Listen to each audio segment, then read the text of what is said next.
शनिवारी रविवारी जंतर मंतरवर गर्दी होऊ शकते, त्या पार्श्वभूमीवर आजच अटकेची दीपकेंकडून शक्यता व्यक्त। आम्हाला अटक झाली तरी प्रधानांच्या राजीनाम्यापर्यंत आंदोलन सुरू ठेवा, अभिजित दीपकेंचं आंदोलकांना आवाहन।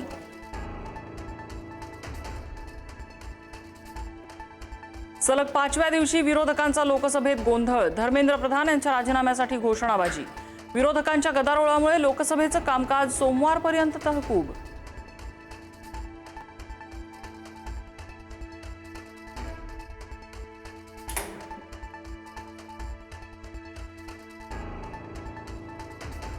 नीट पेपरफुटी प्रकरणात दोषींना शिक्षा करण्यासाठी सरकार नवीन विधेयक आणणार, पंतप्रधान मोदी यांची सोशल मीडियावर व्हिडिओ पोस्ट करत माहिती।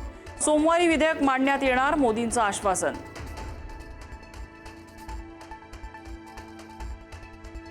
विद्यार्थ्यांना प्रधानांचा राजीनामा हवाय, दिशाभूल करत विद्यार्थ्यांच्या बुद्धीचा अपमान करू नका, पंतप्रधान मोदींच्या व्हिडिओनंतर राहुल गांधींची प्रतिक्रिया।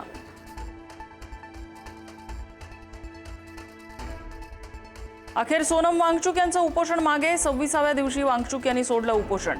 जेपी नड्डा, जितेंद्र सिंह यांच्या उपस्थितीत उपोषण मागे। 65 खासदारांनी भेट घेतल्यामुळे उपोषण सोडल्याची वांगचुक यांची माहिती।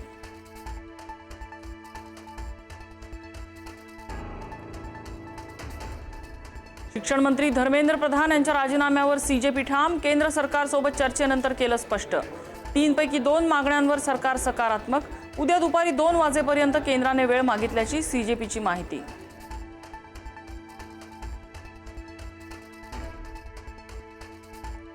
संजय राऊतांनी घेतली राज ठाकरेंची भेट, शिवतीर्थ निवासस्थानी जाऊन राऊतांनी घेतली राज ठाकरेंची भेट।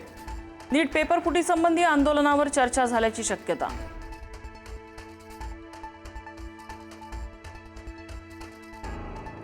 दादरमधील विद्यार्थी आंदोलनावेळी पुरुष पोलिसाकडून महिलेशी गैरवर्तन झाल्याचा आरोप। रोहित पवार आणि वर्षा गायकवाड यांचा एक्स पोस्ट करत आरोप, तर व्हिडिओचा चुकीचा अर्थ लावल्याचं सांगत मुंबई पोलिसांनी आरोप फेटाळले।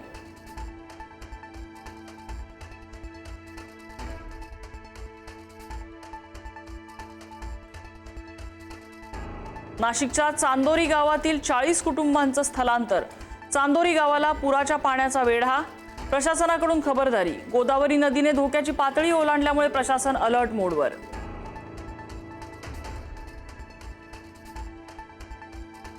पालघरमधील मुसळधार पावसानं सूर्या नदीकाठच्या गावात पूरस्थिती गंभीर, वस्त्यांमध्ये तब्बल 24 तासाहून अधिक काळ पुराचं पाणी। नागरिकांच्या घरांवर आसरा, बोटीच्या मदतीनं नागरिकांचं रेस्क्यू ऑपरेशन।